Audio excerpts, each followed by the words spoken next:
Anatin'ny fanadihadiana iny no anakatonana ny pejy ara-politika hivatika lafim-baovao hafa isika ho an'ny tontolon'ny fampianarana sy ny fandehanana ny ampitan-dranomasina. Anisany mbola mahasarika ny mpianatra malagasy tokoa moa ny mandrato fianarana any Frantsa. Ankoatra ny toerana hipetrahana omen'ireo oniversite frantsay dia manana ny toerana manokana andraisana ireo mpianatra malagasy ihany koa ny fanjakana malagasy ao Paris renivohitry la France. Andinindin'izay miaraka amin'ny Marc Antoine. Foyer universitaire des Malgaches d'Aragou et de Cachan no toerana roa andraisanareo mpianatra malagasy izay mandrato fianarana ao Paris renivohitry la France. Mifandray vantana ministera fampianarana ambony sy ny fikarohana siantifika ireo toerana ireo. Raha ny toerana fandraisan'ny mpianatra ao Aragou dia misedra olana eo amin'ny fanamboarana sy ny fikojakojana ny trano izay marihana fa an'ny fanjakana malagasy.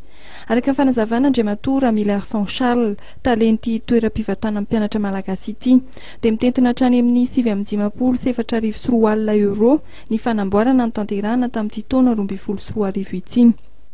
Misy contrôle ny préfecture sy mairie ka tsy afaka mijanona amin'izao fa rehefa miteninareo anao tsy maintsy manao asinareo réfectionner tia tsy dans le norme tia norme sécurité norme hygiène anao dia tsy maintsy manao raha tsy zany mirisqué tsika hoe ahidy azonjareo ahidy ty foyer universitaire ka le fananantsika kely ty zany tsy maintsy kolokoloana fa hoe manao appel par rapport amin'izay tokoa hoe mba tokony ampitomboana ho jerena manokana ty foyer universitaire eto Aragou ty tsy miteny hoe Cachan mantsy mbola tanora kokoa par rapport amin'izy ty.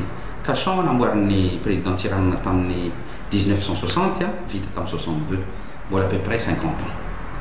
Fa ty foyer universitaire Aragou ty dia fa ela ary tsy tsika nanamboatra anazy ty fa zavatra nomenatsika izy ty après l'indépendance.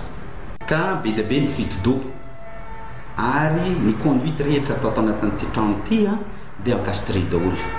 Dia voatery rehefa misy fidy-do dia tsy maintsy mamakirindrana izay satria encastre dia izao zany fa manomboka atao apparent. Kely nefa les subventions tonga aty aminay. Fantatsika fa ariary ny resahana izy mivoaka avy Madagasikara rehefa mivadiky rôle izy dia kely tokoa. Mahazaka mpianatra hatrany amin'ny 520 ity toerana fandraisana mpianatra malagasy eto Paris ity ary manomboka eo amin'ny 730 euro ka hatramin'ny 770 euro ny ivan-trano. Mariana kosa fa afaka miantoka ny 500 ny ivan-trano io fanjakana frantsay araka nambarany talenty toeram-pivatanana ity.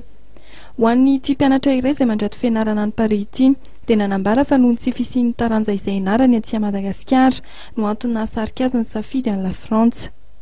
Resaka médiation culturelle. Alors licence normalement jusqu'à master.